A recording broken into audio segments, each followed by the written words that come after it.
Hello friends, evening snack recipe కారం బూందీని ఎలా తయారు చేయాలో చూపించబోతున్నాను. ఇప్పుడు ఒక చిన్న బౌల్ తీసుకొని అందులో ఒక కప్పు శనగపిండి వేసుకోవాలి. అందులో కొంచెం పసుపు, కొంచెం ఉప్పు, చిటికెడు వంట సోడా వేసుకొని ఇవన్నీ బాగా కలిసేలాగా విస్కర్తో కలుపుకోవాలి. ఉండలు లేకుండా బాగా కలుపుకోవాలి. ఇప్పుడు ఇందులో కొంచెం కొంచెం నీరు పోసుకుంటూ బాగా కలుపుకోవాలి.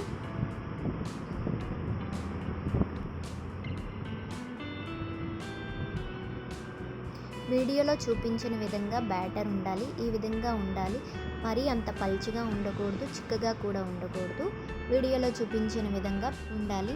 ఇప్పుడు స్టవ్ వెలిగించుకొని ఒక కడాయి పెట్టుకొని అందులో ఆయిల్ వేసుకొని హీట్ ఎక్కాలి.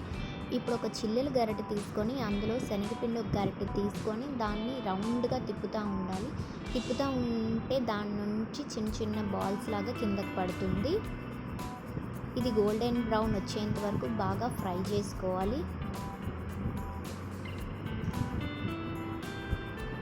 ఈ ప్రాసెస్ అంతా హై ఫ్లేమ్లో ఉండాలి, లోలో అసలు ఉండకూడదు. ఇప్పుడు అదే ఆయిల్లో కొంచెం కార్న్ఫ్లేక్స్ వేసుకొని బాగా ఫ్రై చేసుకోవాలి.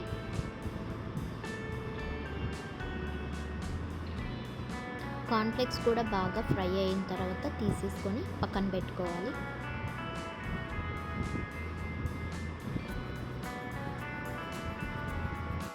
ఇప్పుడు అదే విధంగా ఈ ఆయిల్లోన పల్లీల్ని కూడా బాగా ఫ్రై చేసుకోవాలి.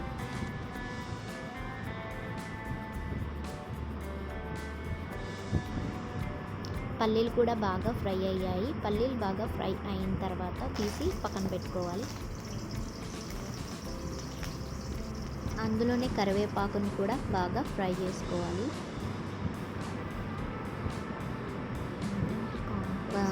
5-6 వెల్లుల్లిపాయలను తీసుకొని బాగా దంచుకోవాలి. ఆ హీట్గా ఉన్న ఆయిల్లోనే వేసి కొంచెం ఫ్రై చేసుకోవాలి. ఫ్రై అయిన తర్వాత తీసి పక్కన పెట్టుకోవాలి. ఇప్పుడు ఒక ఎయిర్ టైట్ కంటైనర్ తీసుకొని అందులో ఈ మిక్చర్ని వేసుకొని అందులో తగినంత ఉప్పు, కారం వేసుకొని బాగా కలుపుకోవాలి. అంతేనండి, ఎంతో టేస్టీ కారం బూందీ రెడీ.